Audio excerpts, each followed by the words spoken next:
Hi guys, and welcome back to our Black Consciousness Movement channel, where we talk about things like our Black pride, our Black traditions, cultures, Black hair, just things that has to do with Black people, like our own place in the society in relation to ourselves, but also in relations to other people and so on.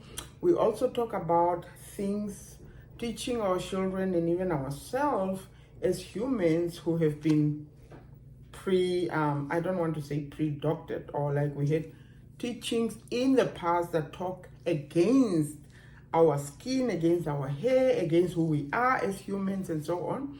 Now we teach those things back to ourselves to put it in our conscious mind as much as we put it in our subconscious mind, because some things are actually almost imprinted in our system deep down, so we have to like almost uproot it in that system that has been planted in.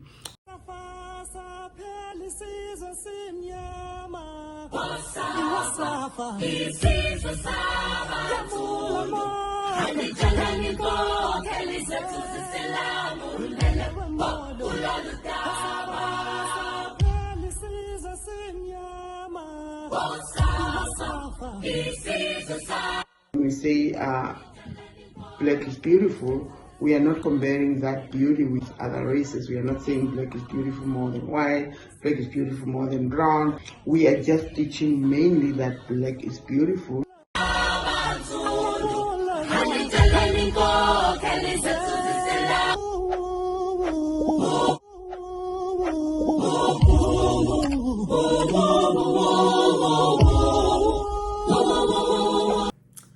As we continue, don't forget to subscribe, like, comment, and push that notification button so that every single time we upload anything new on this channel, you are definitely alerted to it so that you don't miss anything.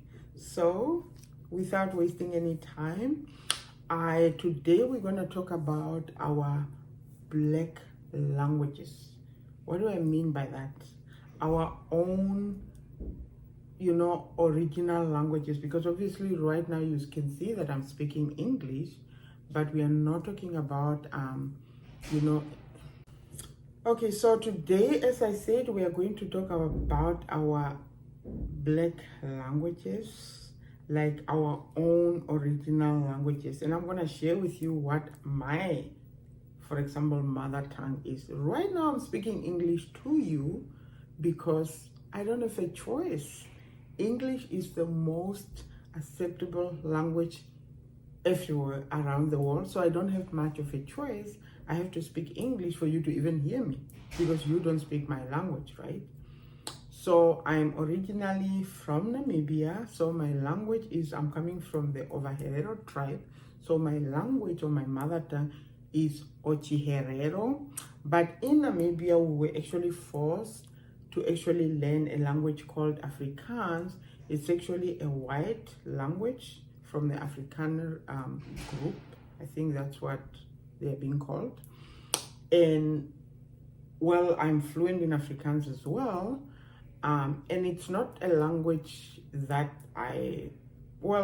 it's a language that we're speaking even at home, because I had cousins who came from Germany who could only, I don't know how they got to learn even Afrikaans, but we could only communicate in Afrikaans, because I could speak Ochiherero, but they couldn't because they came from Germany, and I think they could understand, but I don't know. But I think now you understand, because I also have a child here who can understand my language but can speak it. And I think it is wrong, to be quite honest. But there's many things that goes into that, to be quite honest, because a child can actually learn how to speak English this side, but we need to be able to teach our children our language. With me, it was quite different. It was because I had not so much an opportunity, because as soon as my son was kind of beginning to, even speak and so on, he had to be in daycare because my other child was in hospital and so on. But I still speak the language to him, but they always speak English back to you. But I think I didn't put that much emphasis on that. And that's what we are coming to talk about today. Because I think we are losing it if we are teaching our children only English. Because in a country like Canada, where I find myself, a child will be able to speak English regardless of whether you teach them or not.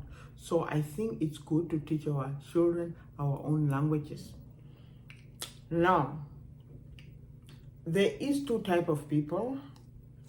Like, one is like where I am, where eventually things push you into now your child speak English. Yes, they understand your language, but they can really speak your language. And then we have this type of people, and this type of people is kind of a bit dangerous. And I think we're going to talk about that a lot more, because if you are here, it's hard to actually want to change things than when you're here. The people that are here are those people who actually think English is the most blessed language. In fact, these people that are on this side actually think that when their children speak Ochiherero or any other language, wherever, depending on wherever you're coming from, it's actually not good. They kind of feel, and that's a problem. When you are on this side and you feel like you are not that proud of your language, your child will sense it, and that's how he or she will take it out. So you find children who are not even like proud to actually speak their own language, or being able to even, narrate anything in their own language, because the parents are actually not even proud to be associated with that language, which is so nonsensical, like completely ridiculous, honestly speaking. And one of the things also, I think it's going to be mixed with things like how people want to bleach their skin to be lighter and so on. It's going to come from that root, because when we look at that, it's a lot of things like, lighter is better and so on. And now people bleach their skin, and straighter is better. And now people, have to straighten their hair and so on. That's why I'm saying we have people here and we have people here. Even when we talk about hair, I personally sometimes straighten my hair, and that's because it's easier. It has nothing to do with me wanting to be white. Because you know why? My hair is actually as beautiful as they are. I keep my hair either in braids, or I keep my own hair. I rock it like the way I want. But sometimes I use a wig, and most of the time when I use a wig, it's between Jan and March, because I stay in Canada and this country is cold, and the cold weather is not good for our hair, specifically mine. I'm talking about myself.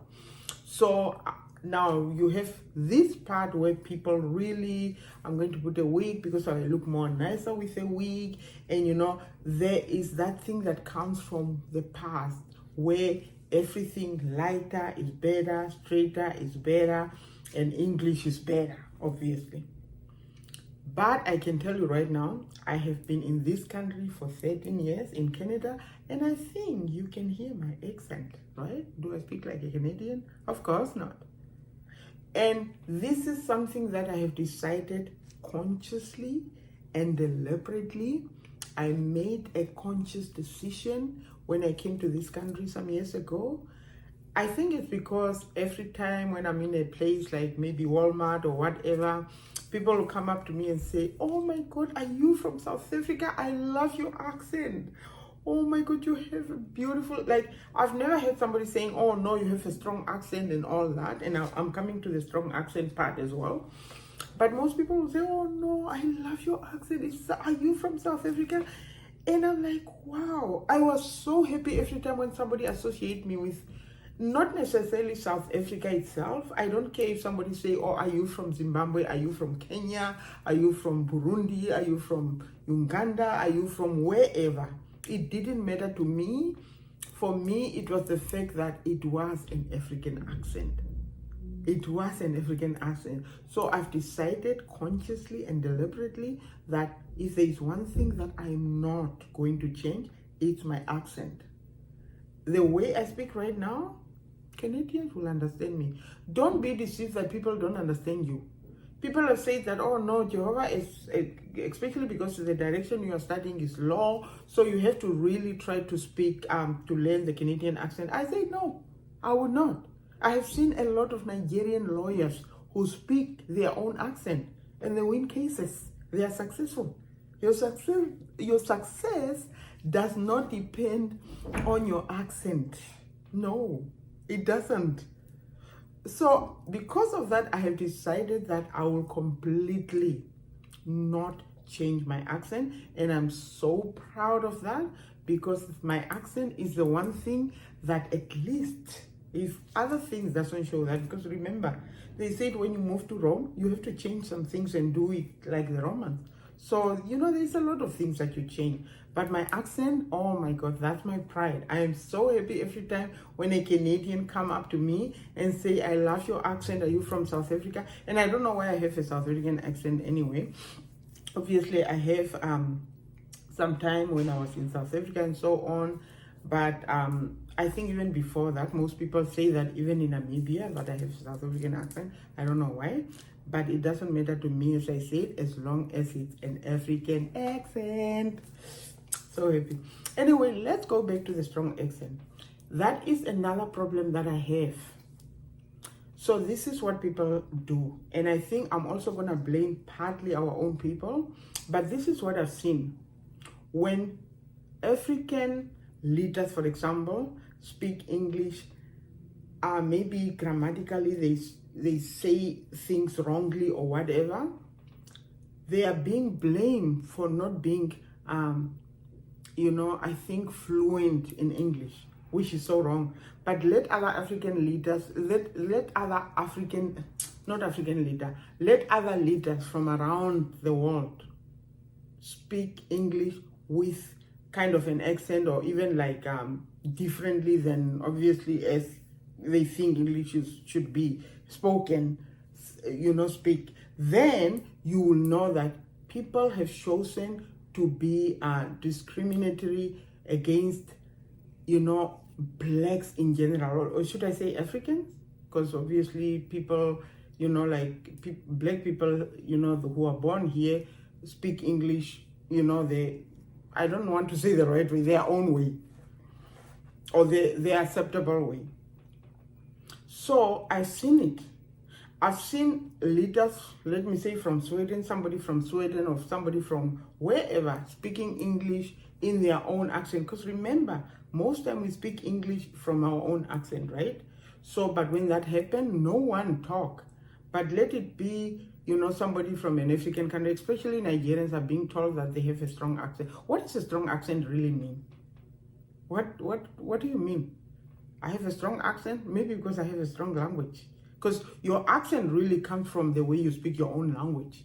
So that shouldn't be a problem unless really the person speaks so much that the other person don't understand. And I've seen people from other countries that are not African that speak English, and I'm like, what are they saying?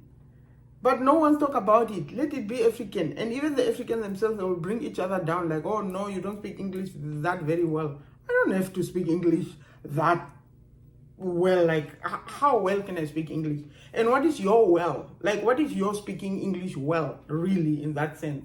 What does that even mean? For me, I want to speak English as good as I can, as perfect as I can, so that you understand it. It's not me struggling to put the accent there because I want to speak like an American, like a Canadian, like, like a British citizen. No. I want to speak English so that you can hear me. And right now, I think you can hear me. Can you hear the words that are coming out of my mouth, like in Rush Hour 3? As long as you can hear the words that are coming out of my mouth and you get the message that I want to give out, that's enough. I don't have to go the extra mile of like trying to have this accent and this accent so that apparently that's when you can hear me, but apparently you can hear all the other accents that are not supposed to be acceptable as you claim it to be quite honest. So Having said that, to be quite honest, guys, don't be hard on yourself, but let's be proud of our languages. As I said, I'm from Namibia. My language is Ochiherero, and I can speak Ochiherero fluently. I can speak Afrikaans fluently. I can speak English fluently. Unless you come and say, oh no, that fluently is not fluently. English is not our motherland though. Anyway, I can kind of speak German a little bit too, because obviously I'm a product of like half German and half obviously Herero. So I have a little bit of German background, like the DNA there. Yeah, so anyway, I think I enjoy about talking about our language, and I'm a very proud person when it comes to that. And that's why you will never hear any other accent from this mouth.